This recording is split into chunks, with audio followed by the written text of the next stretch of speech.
బండి భగీరథ్ విషయంలో సిట్టు వేయడం అంటేనే కేసును నీరుగార్చడం. ఇలా సిట్ ఎందుకు? సీదా కంప్లైంట్ ఉంది కదా. అసలు కంప్లైంట్ వచ్చి 4 రోజులైనా ఇప్పటిదాకా ఎందుకు అరెస్ట్ చేయలేదు? ఇప్పుడేమంటున్నావు మళ్ళీ సిట్టు? నువ్వు ఇప్పటికి ఎన్ని సిట్లు వేసినావు? 10 సిట్లు వేసిండు రేవంత్ రెడ్డి. ఒక్క సిట్ అన్నా ఇప్పటికేమైనా రిపోర్ట్ ఇచ్చిందా? నీ 10 సిట్ల రిపోర్ట్లు బయటపెట్టు ఫస్ట్. ఇప్పటిదాకా 10 సిట్లు వేసినావు రేవంత్ రెడ్డి.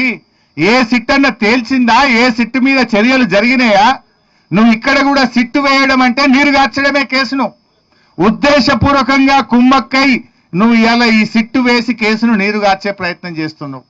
ఇప్పుడు బండి సంజయ్ గారిని కాపాడడానికి ఇవాళ పొద్దుకో రేపో మళ్ళీ లీకులు ఇస్తారు. ఇట్లా అయిందట అట్లా అయిందట, ఇందులో A1 ఈయనట, A2 ఈయనట, ఆయన పేరు పెట్టిరట, ఈయన పేరు పెట్టిరట అని రేవంత్ రెడ్డి ఎప్పుడు అవసరం ఉంటే అప్పుడు వాడుకుంటాడు దీన్ని.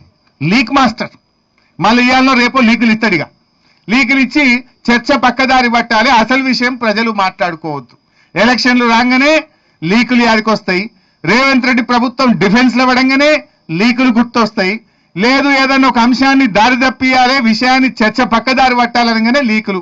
సినిమా ఏదో టీవీ సీరియల్ నడిపినట్టు 2.5 ఏళ్ళ ఏం తెలిసింది ఉన్నది అంటే ఇదంతా కూడా డ్రామా కంపెనీ.